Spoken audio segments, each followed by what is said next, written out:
거룩한 주일, 특별히 5월 가정의 달에 어린이 주일에 오신 여러분들을 환영합니다.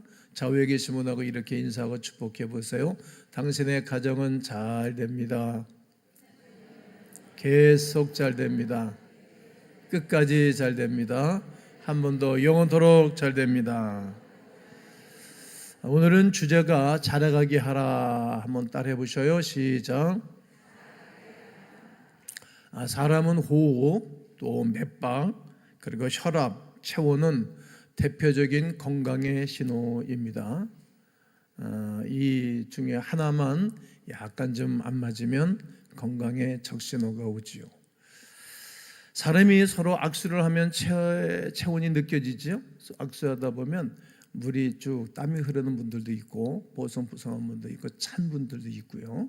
어떤 분들은 따뜻한 분들이 있어요. 찬 분들은 인삼을 계속 찾으시면 몸이 좋아질 거예요. 오늘 따뜻하게 하는 게 좋습니다. 제 손은 좀 따뜻한 편이라고 어느 분들이 말하는 걸 들었습니다.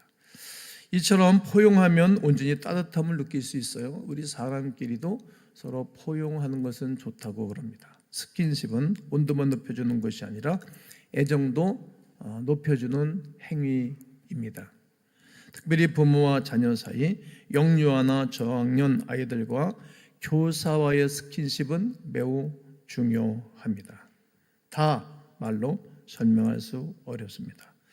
5월은 특별히 가정의 달입니다. 우리의 가정에 부모와 자녀, 자녀와 부모, 부부 사이 따뜻한 스킨십을 하면서 따뜻한 온도를 유지하는 건강한 가정들이 되기를 주의 이름으로 축복합니다. 부부끼리 계신 분들은 사랑을 이야기 속삭이려도 좋겠다 생각합니다. 우리 가정의 온도가 그 어느 때보다도 따뜻해져야 됩니다. 여러 해 전에 언어의 온도라는 책이 베스트셀러였습니다. 모든 언어와 글에는 나름의 온도가 있습니다. 따뜻한 말 한마디가 불러오는 관계의 회복, 좋은 관계를 갖게 되어지고 그날 하루를 행복하게, 그날 하루의 일의 성과를 높일 수가 있기 때문입니다. 성령께서 역사하시는 말씀이 온도가 얼마나 교회를 뜨겁게 하는지 우리는 알 수가 있습니다. 저는 우리 가정들이 모두 정상적으로 따뜻한 가정들로 회복하기를 축복합니다. 따뜻한 가정의 달이 우리에게 왔기 때문입니다. 오늘 말씀의 제목은 자라가게 하라입니다. 무엇이 자라가게 해야 하겠습니까? 그렇습니다. 여러분들의 자녀가 쑥쑥 자라가도록 도와줘야 할 것입니다. 성경은 돈이나 지식, 명예가 하나님이 주시는 기업이라고 말하지 않습니다. 시편 127편 3절을 보면 보라, 자식들은 여호와의 주신 기업이요 태 열매는 그의 상급이로다, 이렇게 말씀을 합니다. 창세기 30장 20절 상반절에 보면 레아가 이르되 하나님이 내게 후한 선물을 주시는도다. 후한 선물을 주셨다는 거예요. 내가 남편에게 6 아들을 낳았으니 라고 말합니다. 여러분, 자녀가 하나님 우리에게 주신 기업입니다. 최고의 기업입니다. 제일 큰 선물이 무엇이었는 것인가 하면 제 아들이 태어났을 때였어요. 전도사 때 결혼을 해서 이제 교육자 생활하면서 아이가 태어났는데 신기하더라고. 얘가 내 아들인가? 너 네 엄마를 닮았냐? 내 아들을 나를 닮았냐? 제가 그렇게 기도했거든요. 피부는 내 피부를 닮고, 눈은 지 엄마를 닮고, 그리고 성격은 절반씩 닮고. 그런데 피부는 지 엄마 닮고, 눈은 내 눈을 닮은 거예요. 내 눈이 좀 적잖아요. 참 내 기도대로 안 되더라고. 그런데 여하튼 지 엄마도 닮고 나를 닮았네. 애가 태어난 거 보니까 너무 신기한 거예요. 여러분들의 자녀 최고의 기업이고 최고의 선물이라고 생각합니까? 최고의 선물, 후한 선물입니까? 성경이 그렇게 말하고 있습니다. 자녀가 하나님이 우리에게 주시는 후한 선물을 받은 것에 대한 우리가 감사가 있어야 될 것입니다. 우리의 다음 세대가 하나님께서 우리에게 주신 놀라운 축복임이 틀림이 없습니다. 어른은 자녀, 다음 세대가 하나님 안에서 잘 크고 성장하도록 해야 할 의무가 주어졌습니다. 하나님께서 우리에게 맡긴 선물이기 때문입니다. 창세기 27장 27절을 다 함께 읽겠습니다. 시작. 그가 가까이 가서 그에게 입맞추니 아버지가 그의 옷에 향채를 맡고 그에게 축복하여 이르되 내 아들의 향취는 여호와께서 복 주신 밭의 향취로다. 하나님께서 주신 밭의 향취로다. 이런 고백을 성경이 하고 있습니다. 이 본문은 무엇을 바탕으로 배경으로 말씀하는 것인가 하면 아버지 이삭이 그 아들 두 아들들에게 복을 빌어준 사건입니다. 리브가는 기도하는 여인이었어요.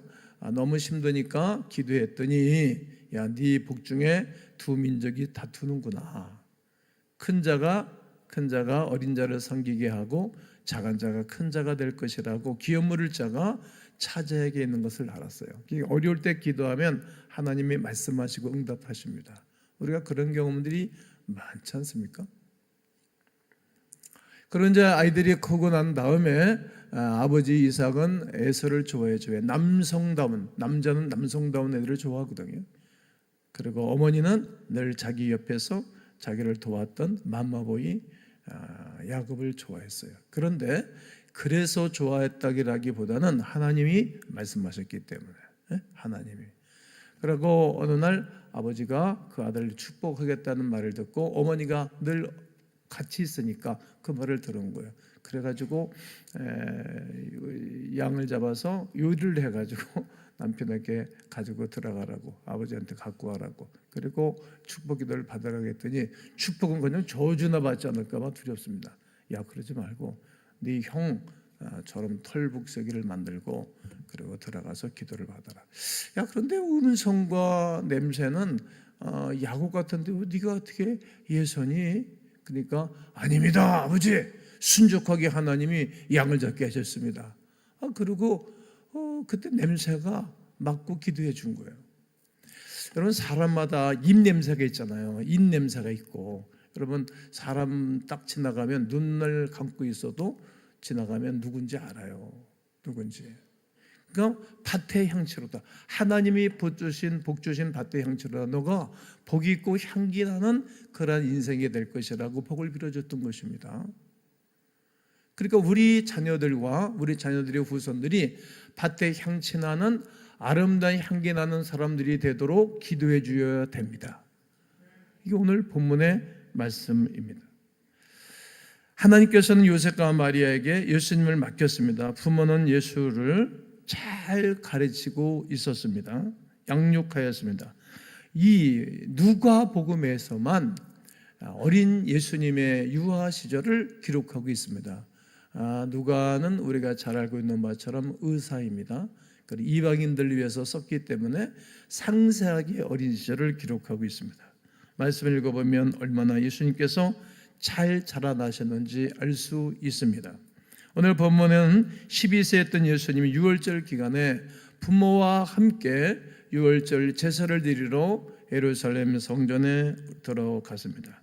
순례를 다 마치고 모두 고향으로 돌아가는데 예수님은 부모와 함께 따라오는 줄 알고 하룻길을 내려갔던 것입니다. 그런데 가다 보니까 예수가 안 보이는 거예요. 자기의 친족과 가족들과 함께 그 틈에서 졸랑졸랑 따라오는 줄 알았는데 안 보이니까 깜짝 놀라서 다시 예루살렘의 성에 올라가서 봤더니 사흘길을 가서 돌아봤더니 그러니까 사흘 동안 헤매고 찾은 거예요. 그랬더니 율법사들과 바리새인들과 함께 제자들과 함께 성경에 대해서 율례에 대해서 규례에 대해서 주고받는 이야기하는 것을 보았습니다. 예수님은 의무가 없는 12세임에도 불구하고 부모를 따라 성전을 방문한 것입니다.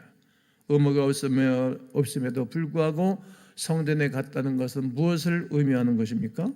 그는 온전한 예배자였던 것을 알 수 있습니다. 예배드리는 것입니다. 성전 중심으로 살아갔던 것입니다. 그 가족이 온전히 성전 중심으로 살아간 것입니다.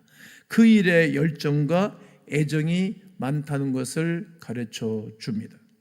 예수님이 하나님을 향한 마음이 어땠는지 잘 알 수 있는 대목이 되겠습니다. 그 부모가 성전 안에서 사흘 만에 예수를 찾았습니다. 무려 4일 동안 랍비들과 질문을 하기도 하고 답변을 하기도 했습니다. 성전에서 잘 지내고 있던 어린 예수님의 모습을 보면서 깊은 인상을 어머니 아버지가 받았을 것입니다. 아, 정말 하나님께서 키우시고 함께 하시는 아이구나. 질문한다는 것은 가치관이 형성되었다는 것입니다. 율법을 깊이 탐구하고 고민하였다는 이야기입니다. 여러분, 12살 먹은 사람과 40세 이상 된 학자들과의 이야기가 되겠습니까?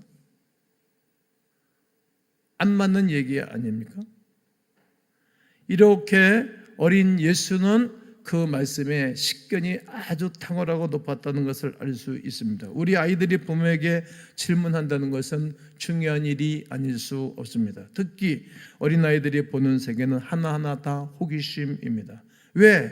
라고 묻는 것에 어떻게 대답해야 하는지 땀이 뻘뻘 나고 진땀 날 때도 우리에게 있었을 것입니다. 그래서 아이들의 질문에 교사와 부모는 신중하게 생각하고 답해 주어야 합니다.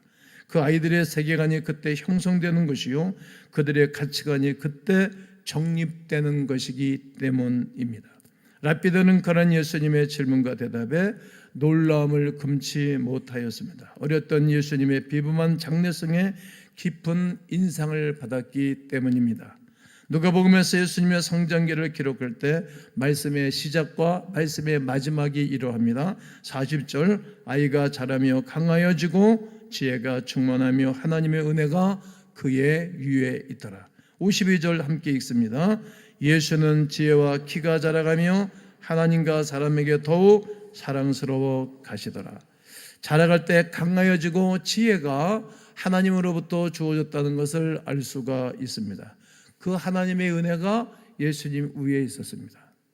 키가 자라가듯 지혜도 자라가며 하나님과 사람들에게 더욱 사랑받는 어린 아이로 성장하였음을 말씀하고 있습니다. 그러므로 오늘 우리가 이렇게 명령하고 선포해야 됩니다. 집안에서 아이들에게 그렇게 기도해 줘야 되고, 또 우리가 선포하며 기도해야 할 그런 가운데서도 이렇게 기도하셔야 됩니다. 한번 따라해 보십시오. 잘 자라갈지어다, 강하여질지어다, 지혜가 충만할지어다, 하나님의 은혜가 있을지어다, 이웃에게 사랑을 받을지어다.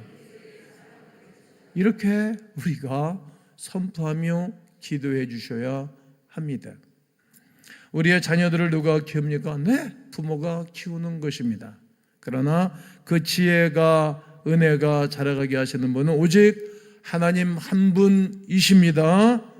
그러므로 우리 자녀들을, 아이들을 하나님께 계속 맡겨드려야 됩니다. 시간이 있을 때마다, 또 할 수 있으면 새벽 예배, 또 새벽 예배 이렇게 저렇게 못 오시는 분들은 철예배 시간에 우리가 한 30-40분 동안 기도하잖아요. 그때 오셔가지고 최고의 우리가 후원은 자녀들을 위해서 기도해 주는 거예요. 계속 하나님께 맡겨드리셔야 됩니다.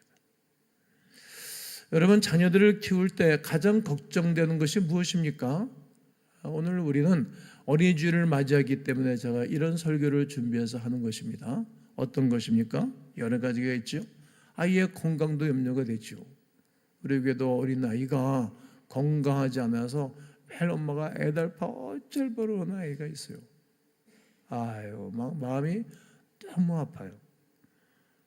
그냥 공부고 운동을 제대로 못해도 건강하기만 하면 그 집은 행복한 거예요. 건강. 또 아이의 학업도 염려가 되겠죠. 여러분, 학업은 이제 내가 아이들을 볼 때 우리 아이를 몸으로 일하는 일을 시킬까, 아니면 지식으로 일하는 일을 시킬까, 결정을 해야 될 거라고 생각해요.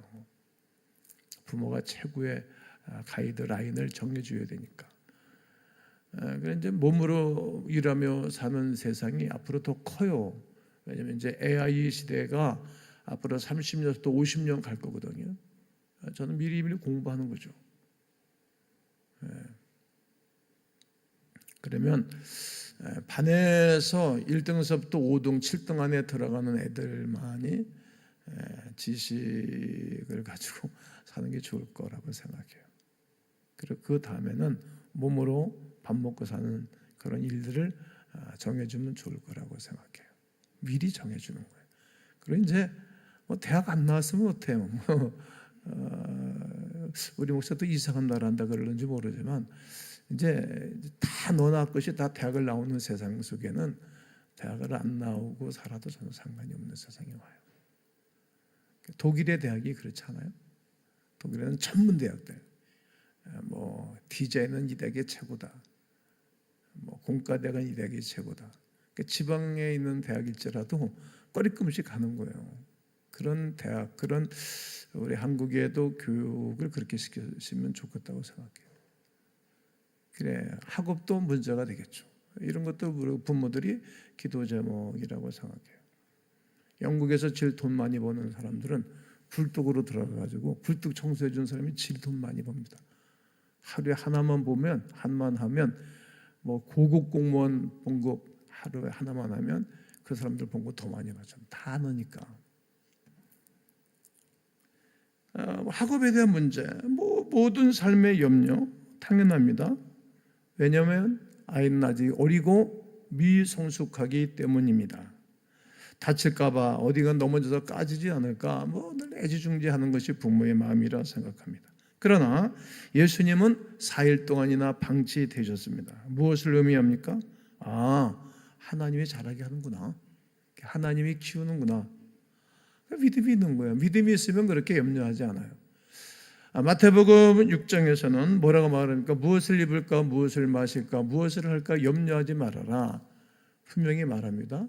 이는 이방인들이 구하는 것이요 믿음이 없는 사람들이 구하는 것이다, 이런 말입니다. 그런데 하나님은 사계절을 다 경험하게 하시는 거예요. 그리고 인생을 오늘까지 살다 보면서 너무 걱정했네, 너무 애간장을 녹이고 살았네, 그렇게까지 안 해도 되는 건데, 그런 정리를 해봅니다.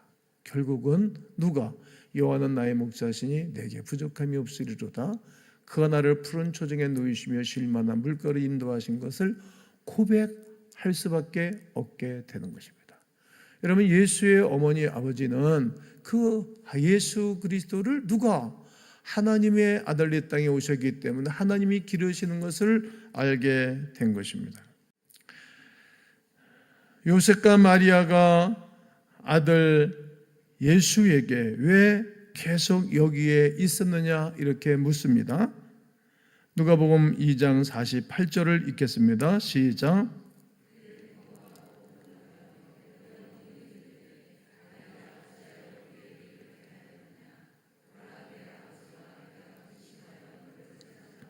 어머니는 이르되 아이야, 이 말은 아들아, 딸아, 왜 우리에게 이렇게 했니?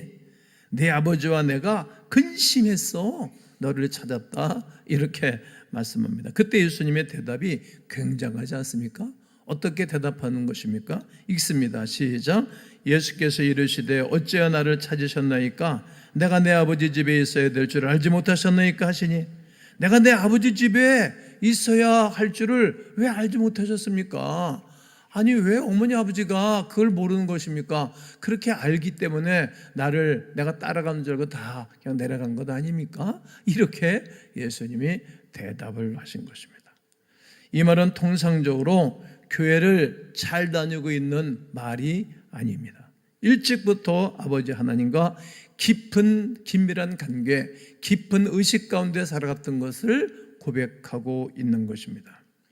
누가복음 10장 21절에 그때 예수께서 성령으로 기뻐하시며 이르시되 천지의 주제이신 아버지여, 이것을 지혜롭고 슬기는 자들에게는 숨기시고 어린 아이들에게는 나타내심을 감사하나이다, 옳소이다, 이렇게 된 것이 아버지의 뜻이니이다. 하나님께서 하늘의 비밀을 예수님께서 어릴 때부터 알려주신 것입니다. 여러분, 예수님이 이 땅에 오시기 전에도 그가 이 땅에 오셔서 무엇할 것을 알고 오신 것입니다. 만약에 예수님이 결혼을 하셨다고 생각하면 어떤 일이 벌어졌을까요? 예수님이 돈 버는 일을 안 하셨잖아요. 아버지 일, 목수 일만 했지. 예수님은 결혼하지 않은 거예요. 왜? 당신을 믿는 모든 사람들이 당신의 자녀이기 때문에, 온 우주적인 하나님의 그 섭리를 알았기 때문에 하나님을 아버지라 부르는 자는 복이 있다 하시지 않습니까? 이 이야기를 하고 있는 거예요. 어렸을 때부터 하늘의 비밀을 다 가르쳐 주셨고 알게 된 것입니다. 그래서 예수님은 성전을 아버지의 집이라고 고백할 수 있었습니다. 우리 자녀에게도 이런 고백이 있어야 합니다. 우리의 다음 세대가 교회를 아버지의 집이라고 고백하는 믿음이 있기를 주의 이름으로 축복합니다. 여러분, 어렸을 때 믿음이 얼마나 중요한지 모릅니다. 우리는 기억해야 합니다. 아이들이 하나님을 만나고 그 안에서 기뻐하며 자라가도록 하여야 합니다. 예수님께서는 아이들을 보며 말씀하셨습니다. 이르시되 진실로 너희에게 이르노니 너희가 돌이켜 어린 아이들과 같이 되지 아니하면 결단코 천국에 들어가지 못하리라. 그리고 19장에서는 예수께서 이르시되 어린 나이를 용납하고 내게 오는 것을 금하지 말라. 천국이 이런 사람의 것이니라 하시고, 18장은 어린 나이와 같이 아니하지 아니하면 천국에 절대로 들어갈 수 없다. 19장에서는 하늘나라가 어린 나이의 것이다. 이렇게 말씀을 하신 것입니다. 아이들의 의도는 순수하고 영적으로 매우 깨끗합니다. 무엇을 보고 알 수 있습니까? 단순한 예를 보자면 젖먹이들의 본능입니다. 그래서 배가 고프면 울어 제끼는 것입니다. 아이들은 우는 것을 가지고 자기의 의사를 표현합니다. 우는 것 외에는 할 것이 없고 할 줄도 모르는 것입니다. 그래서 어머니는 그 울음을 알아채고 얘가 배고프구나. 그리고 얼른 젖꼭지를 물려줘서 먹여주는 거예요. 그리고 맨 처음에 아기를 초산을 낳게 되어지면 이렇게 왜 애가 우는지 몰라서 같이 우는 거예요. 왜 울어? 그러고 제가 옛날에 보니까 우리 아들 보니까 같이 등에다 울고 왜 우는 거야? 도대체. 그래 내가 속으로 아이고 같이 크네, 같이 커. 뭐 그렇게 우는 거예요. 그 이제 얘가 변을 보고 나서 우는 울음하고, 그리고 배고파서 우는 울음하고, 더워서 우는 울음하고, 추워서 우는 울음하고 다 엄마가 아는 거예요. 나도 알아. 둘을 키워보니까.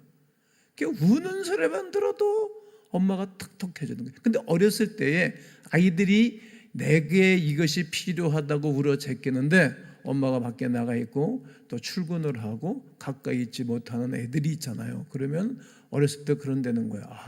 울어도 소용없네. 힘들다. 그때부터 어렸을 때부터 포기한다는 거예요. 그래서 아이들이 진취적이지 못하고 창의적이지 못하고 창조적이지 못하다는 거예요. 그렇게 어렸을 때부터 엄마가 탁탁 서비스를 해주고 잘 도와준 애들은 이 땅에 태어나가지고 대통령한테 가도 당당하게 말하고, 선생님한테도 말하고, 선배들한테도 도움을 요청하고, 그런 아이들이 성공한다는 거예요. 어쩔 수 맞아요, 그게. 그리고 의지할 데가 없을 때 누구에게? 창조주 되시는 하나님께서 나를 자라가게 하고 나를 책임져 주시기 때문에 하나님과 좋은 관계를 누리게 될 줄로 믿습니다. 단순한 거예요. 아이들이 성장하면서 그 울음의 의도가 생기게 되는 것입니다. 아이들의 마음은 마치 깨끗한 캔버스와 같습니다. 유화를 그릴 때 쓰는 천입니다.